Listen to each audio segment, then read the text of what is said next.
السلام عليكم. اهلا بيكم في مطبخ مني. النهارده بقى هعمل معاكم العظمه دي، اكتر مقرمشات مفضله عندي، بجد بحبها قوي. سوبر قرمشه وطعمها بجد رهيب، بديل صحي كده للشيبس، ناكله كده واحنا مطمنين. عاليه البروتين يعني مشبعه جدا وغنيه كمان بالالياف. هنعملها كمان من غير اي دقيق وكمان من غير منتجات البان ولا مواد دهنيه. طعمها جميل جدا ومقرمشه، وبجد بجد ان شاء الله الوصفه دي هتعجبكم قوي.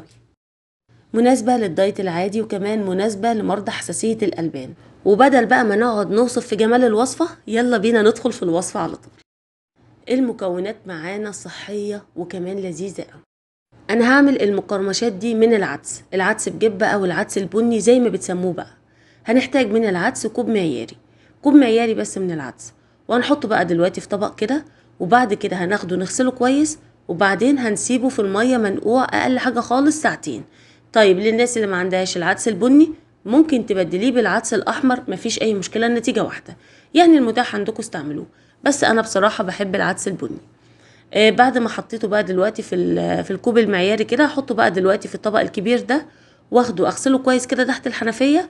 وبعد كده بحط فيه ميه. وده شكله بعد ما سبته ساعتين كده. ممكن طبعا تسيبوه اكتر من كده، بس انا سبته بس ساعتين. طبعا حجمه اتضاعف معانا كده ولونه كمان افتح. هناخده بقى دلوقتي ونصفيه من الميه خالص ونبدأ نشتغل فيه. وبعد ما صفيته من الميه خالص بالشكل ده، انا مجهزه معايا 2 بيضه حجمها كبير. حطيتها بقى دلوقتي على العدس، وهضيف عليها كمان دلوقتي بمعيار المعلقه الكبيره معلقه كبيره من الخل. ممكن تحطوا خل ابيض او خل تفاح عضوي. وهنجيب بقى دلوقتي الهاند بلندر، او ممكن تحطوا الحاجات دي في الخلاط. انا بستسهل الهاند بلندر لان بصراحه تنظيفه سهل. يعني ممكن تحطه في الخلاط او في الكبه، المهم ان هو يتفرم معانا ناعم قوي. يعني المتاح عندكم استعملوه.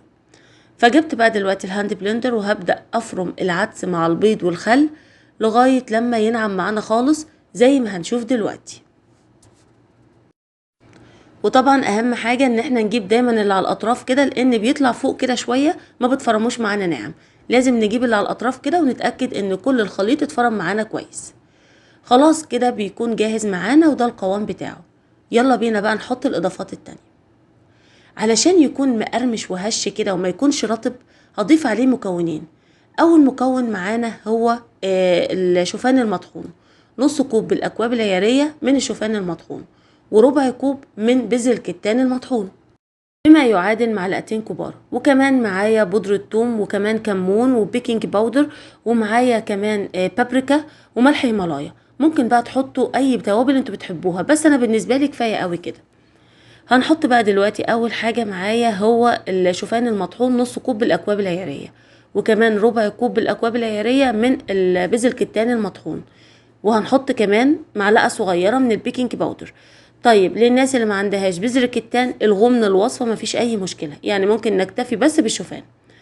وهنضيف كمان دلوقتي نص معلقة صغيرة من ملح الهيمالايا، وبرده تقريبا كده معلقة صغيرة من البابريكا، وكمان معلقة صغيرة من بودرة الثوم. وطبعا اساسي معانا الكمون، هنحط برضو تقريبا معلقة صغيرة من الكمون. عايزين تحطوا اي بهارات تانية على كيفكم، مفيش اي مشكلة. انا كده حطيت المكونات كلها. يلا قلب قلب بقى لغاية لما يختلطوا مع بعض كويس زي ما هنشوف دلوقتي. خلاص كده بيكون جاهز معانا. التشكيل بقى على حسب ما انتوا عايزين. هي العجينة كده معانا جاهزة، بتكون بتلزق شوية بس سهل ان احنا نشكلها. ده بيكون القوام بتاعها. بس انا بصراحة حابة ان انا اعملها مقرمشات. فجبت بقى دلوقتي صاج الفرن الكبير، وحطيت عليه ورقة زبدة تكون نوع كويس. واهم حاجة نستعمل ورق زبدة كويس علشان نعرف نطلع منها المقرمشات. وهحط بقى دلوقتي الخليط كله زي ما احنا شايفين كده. انا بصراحة بحب اعملها تكون السمك بتاعها رفيع، وافردها قوي في الصاج كده عشان تقرمش معايا. بعد ما حطيت الخليط بقى، حطيت اللي هو نايلون غذائي، وهبدأ بقى دلوقتي افردها كده، اخليها رفيعة قوي قوي على قد ما نقدر. يعني كل ما كانت رفيعة كل ما هتقرمش معانا. هبدأ بقى دلوقتي افردها بالشكل ده كده. وهنا خلاص بقى بعد ما فردتها بالشكل ده، انا مليت بيها الصاج كله. على فكرة الصاج ده بتاع فرن 5 شعلة، يعني صاج حجمه كبير. فردتها بقى دلوقتي كده وخليتها رفيعة جدا قوي. هنشيل بقى دلوقتي من عليها النايلون الغذائي، ودلوقتي هنزينها رشة بسيطة كده من السمسم، رشة بسيطة من حبة البركة، ممكن تحطوا زعتر اللي انتوا عايزينه المتاح عندكم. انا بصراحة بحب المقرمشات دايما بالسمسم وحبة البركة، فحطيت بقى دلوقتي تقريبا معلقتين كده من السمسم على معلقتين من حبة البركة، وخلاص كده بتكون جاهزة معانا. وقبل ما تدخل الفرن بقى هنجيب سكينة ونبدأ ان احنا نقطع المقرمشات وهي لسه قبل ما تدخل الفرن. خدوا بالكم لازم نعمل كده. هقطعها بقى دلوقتي على شكل مربعات كده، وهشيل الاجزاء اللي هي مش متساوية، هسيبها يعني الاطراف كده نقطعها، وبعد كده هبدأ ان انا اقطعها كلها على شكل مربعات متساوية. وخلاص كده بتكون جاهزة معانا. هناخد بقى دلوقتي الصاج ده وندخله الفرن. بيدخل على فرن سخن على درجة حرارة 180 في الرف الأوسط من الفرن، بيقعد 20 دقيقة بالظبط، أو لغاية لما يبدأ يتحمر من الأطراف كده. بعد كده بنشغل الشواية علشان نحمر الوش بتاعه. وده شكله معانا بعد ما حمرنا وشه كده، خلاص بيكون جاهز معانا. هنطلعه بقى دلوقتي من الفرن، بيكون معانا بالشكل ده. طبعا هو مقرمش بس مش مقرمش قوي، أنا عايزة أخليه مقرمش جدا، سوبر قرمشة كده. فوهو لسه سخن كده وطالع من الفرن، هنبدأ بقى دلوقتي نقلبه على الناحية التانية علشان يقرمش كمان من تحت. والخطوة دي مهمة، لو انتوا سبتوه كده مش هيبقى مقرمش، لازم ان احنا نقلبه على الناحية التانية، لان الناحية التانية ملامسة كده لورقة الزبدة فما اتحمصتش معانا. فدلوقتي هقلب بقى دلوقتي المقرمشات كده، هقلبها على الناحية التانية وارجع تاني ادخلها الفرن عشان تقرمش معانا قوي.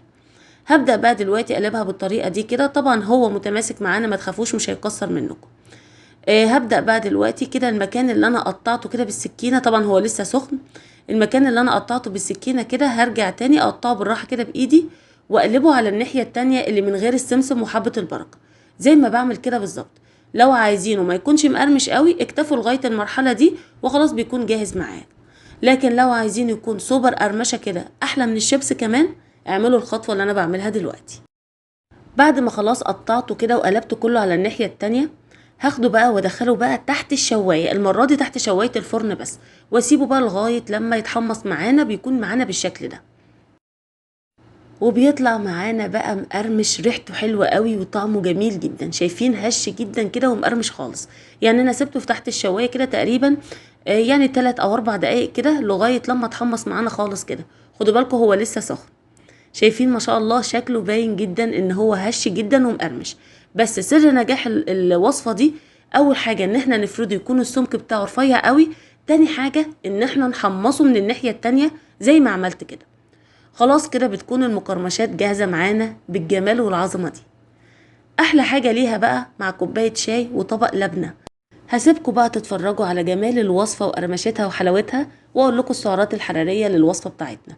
الصاج اللي انا عملته كله كده او الكمية كلها سعراتها 700 سعر حراري تقريبا، 700 سعر حراري تقريبا. عملنا 50 قطعة زي بالحجم ده كده، هتكون القطعة الواحدة 14 سعر حراري و2 جرام كارب فقط. يعني القطعة اللي انا ماسكاها في ايدي دي 14 سعر و2 جرام كارب. جربوا الوصفة وان شاء الله هتعجبكم، والنتيجة ناجحة معاكم، سوبر قرمشة وطعمها بجد خطير. اذا عجبكم الفيديو بتاع النهاردة بقى اوعوا تنسوا تعملوا لايك وشير للفيديو، وكمان ترفعوا الفيديو بتعليقاتكم الحلوة، وبألف هنا وعافية.